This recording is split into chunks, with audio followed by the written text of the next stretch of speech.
Position यहाँ पर थी, यहाँ पर आए न्यूजीलैंड में, पहला मैच धुल गया। पूरी परफॉर्मेंस एज ए कप्तान किस तरह से देखते हैं? ऑब्वियसली 3 मैच बड़ा बड़ा छोटा टूर था हम लोग के लिए, लेकिन इम्पॉर्टेंट था कि पहले मैच में जो दूसरे मैच हम जो खेले वो जिस तरीके से खेले और जिस तरीके से डोमिनेट कर पाए वो बहुत इंपॉर्टेंट था, और गोइंग फॉरवर्ड वो बहुत कॉन्फिडेंस देगा हम लोग को एज अ टीम। और द सर्टन थिंग्स जो हमें बेहतर करनी है गोइंग फॉरवर्ड, आई थिंक ये एक उसका एक स्टेप है आगे धीरे धीरे जाने के लिए, क्योंकि टाइम है अपने पास। और लेकिन ये यहाँ से एक जर्नी चालू हुआ है और यहाँ से कोशिश करेंगे या कि जितनी भी सीरीज आगे खेलें बेहतर होने का कोशिश करेंगे। हार्दिक, वर्ल्ड कप में एक क्रिटिसिज्म इंडिया के अगेंस्ट है कि हम खासकर शुरू में बड़ा कंजर्वेटिव क्रिकेट खेलते हैं। आपने यहाँ पर आके एक ऋषभ और ईशान दोनों को अटैकिंग बैट्समैन हैं।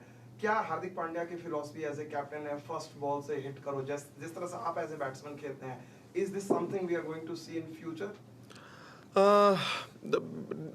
टू बी ऑनेस्ट, मैंने पूरा कोशिश एक ही है कि यहाँ अगर आप इंटरनेशनल लेवल पे आए हो तो ऑब्वियसली आपने काफ़ी चीज़ एक तरीके से खेल के और एक काफ़ी चीज़ सक्सेस करके आए होंगे। और मेरा मानना हुआ है कि मैं एज अ कैप्टन प्लेयर को जितना फ्रीडम दे सकूं, या जितना एक एक कल्चर होता है कि जहाँ प्लेयर जाके बिंदास खेलेगा, कोई आपको कुछ बोलेगा नहीं, और सो वो सेम तरीका वर्ल्ड कप में भी था। और ऑब्वियसली वो जिस कुछ चीज़ें जहां हम नहीं बेहतर कर पाए वो ऑब्वियसली अभी हाईलाइट होगी, हम जीते नहीं है तो। लेकिन यहाँ से गोइंग फॉरवर्ड हमेशा वही रहेगा कि एक तरीके से नहीं खेलेंगे, कोशिश रहेगा कि एंजॉय करो, जाओ कोई बिंदास, अगर आपको लग रहा है पहले बॉल पे भी अगर आपको मारना है बिंदास जाओ, आपको कोई पूरा हमेशा बैक करेंगे और कोशिश करेंगे कि प्लेयर्स खुल के ही खेले। हार्दिक, मैदान में आने से पहले एक डिसीजन मेकिंग कितना क्योंकि बहुत सारे लोग, आपके पास छोटी सीरीज थी, कोई बोला था संजू सैमसन को मौका मिलना चाहिए, कोई उमरान मलिक को। आपके लिए एज ए कैप्टन, आप भी यंग कैप्टन हैं, इस तरह की जो डिफिकल्ट सिचुएशन होती है कैसे आप डील करते हो?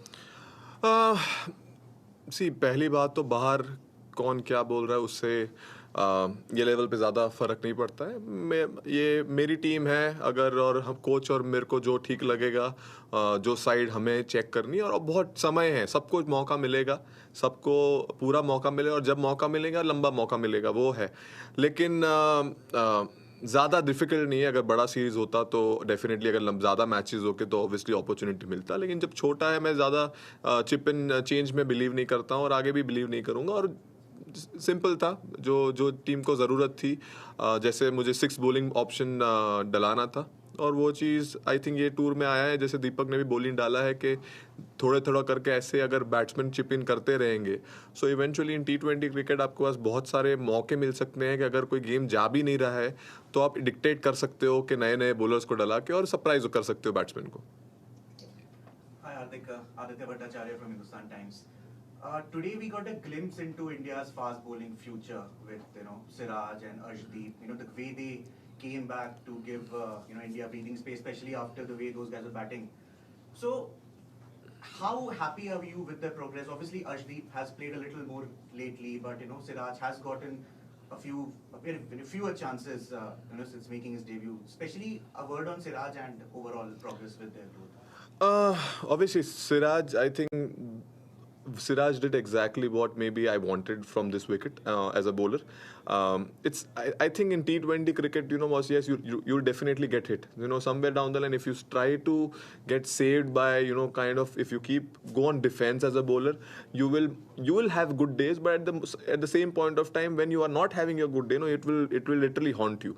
So for me and for my bowling unit, my plan is simple. Let's be aggressive. What's going to happen? We're going to lose the game, right? We're going to score maybe 200. That's the worst could happen. But at the same point of time, if we are aggressive, and if today some situation like this when they are ahead of the game, but if you keep that intent of being aggressive, and maybe just as I mentioned in the last game as well, that it's not about being aggressive, is not about being going for the wicket every ball. It's about your behavior, it's about your attitude, it's about your body language. And I think somewhere down the line going forward we will maintain this, and we will be aggressive as a bowling unit, and at the same point of time we will pick bowlers as well who can intimidate batsmen as well if it needed be. Hardik, Rahul Patil here. Hello. Just a quick one. Was there obviously clear messages coming from the dressing room when you were in the middle? because we did see some real aggressive intent in that power play today. And so was there constant messaging going on as well? No, I think I've played enough cricket to watch the scoreboard and play, so Okay.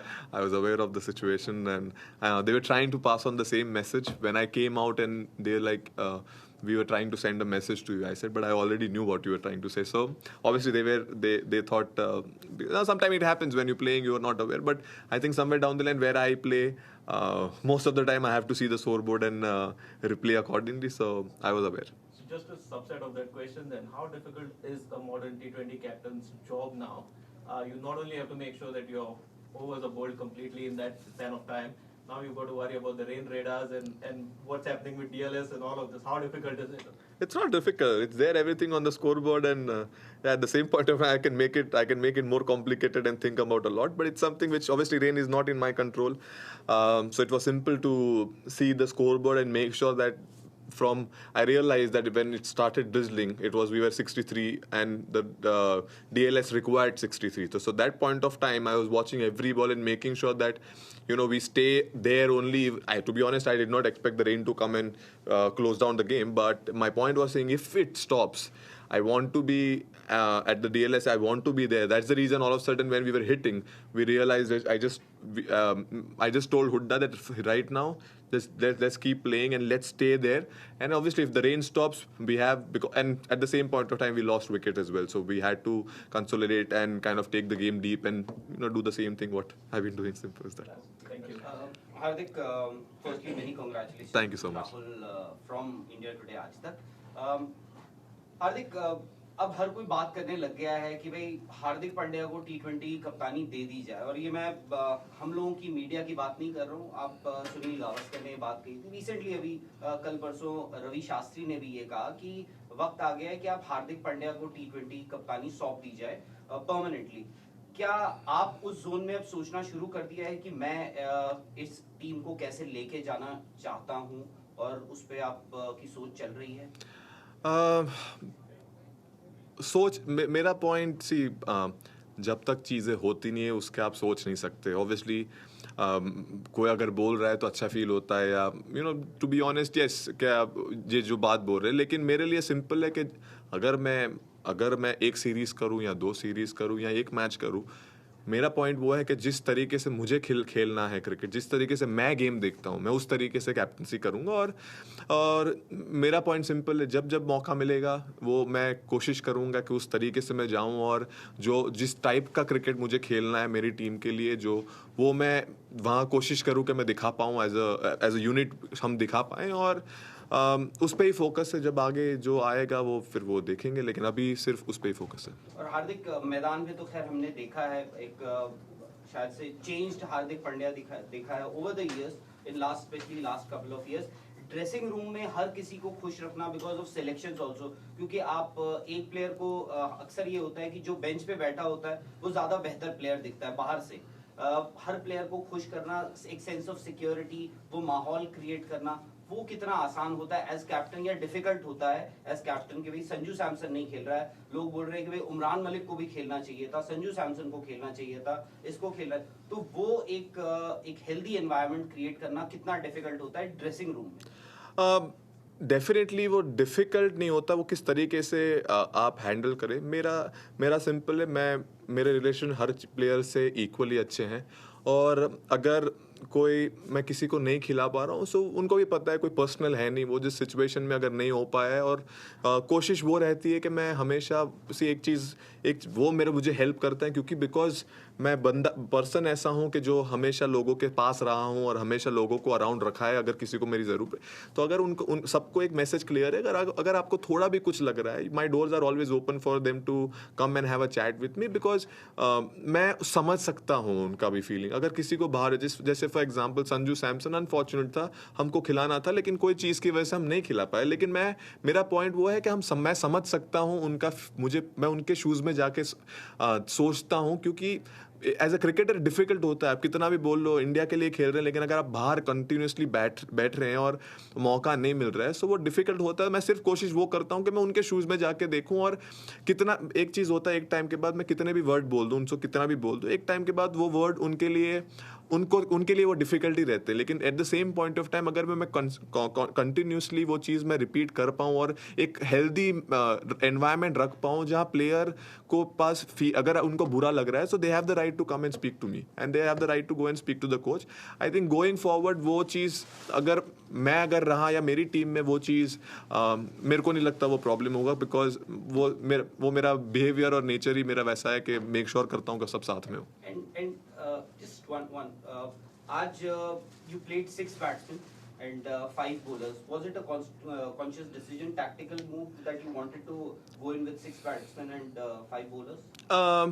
6 bowlers. Or rather 6 bowlers. Yes. So see, यही series है जहाँ you can identify the 6 bowler as well, and Hooda bowling डालता है, अच्छा डाल रहा है, और मेरा सिंपल था, मैं अभी वर्ल्ड कप खेल के आया हूँ, and there is a big white ball season again will start for me. So for me it was important that मैं बॉल डाल सकता था, लेकिन पॉइंट वो था कि अगर मैं बॉल डालूंगा तो एक बंदे को मौका नहीं मिलेगा और पूरा चेंज होगा। तो इसलिए वो कांस्टेंट एफर्ट था कि यस हम 6 बैट्समैन से जाएंगे, बिकॉज अगर आपको मार के भी खेलना है तो अगर आपको you are aware of the 6 batsman, आपका एक बैट्समैन कम है, तो automatically as a batting unit will have to take responsibility, and that will somewhere down the line in big matches will help us to remember that you know what, वो responsibility के साथ खेलने की आदत लग जाएगी। ऑब्वियसली शायद हर बार हम 6 के साथ नहीं जाएंगे, लेकिन मोस्ट ऑफ द टाइम आज ऐसा सिचुएशन हमें लगा कि बिग बैट्समैन ठीक है हम कम से जाएंगे, कोई प्रॉब्लम नहीं, लेकिन लंबे टाइम के लिए वो चीज़ हेल्प करेगी एज अ प्लेयर, बिकॉज मैं जहाँ बैटिंग अगर आपके पास एक बैट्समैन कम हो पीछे और तब अगर आपको मारना है ना, वहां से जो आपको कॉन्फिडेंस मिलता है वो शायद जब 4 विकेट पीछे हो मेरे हिसाब से मुझे नहीं मिलता है।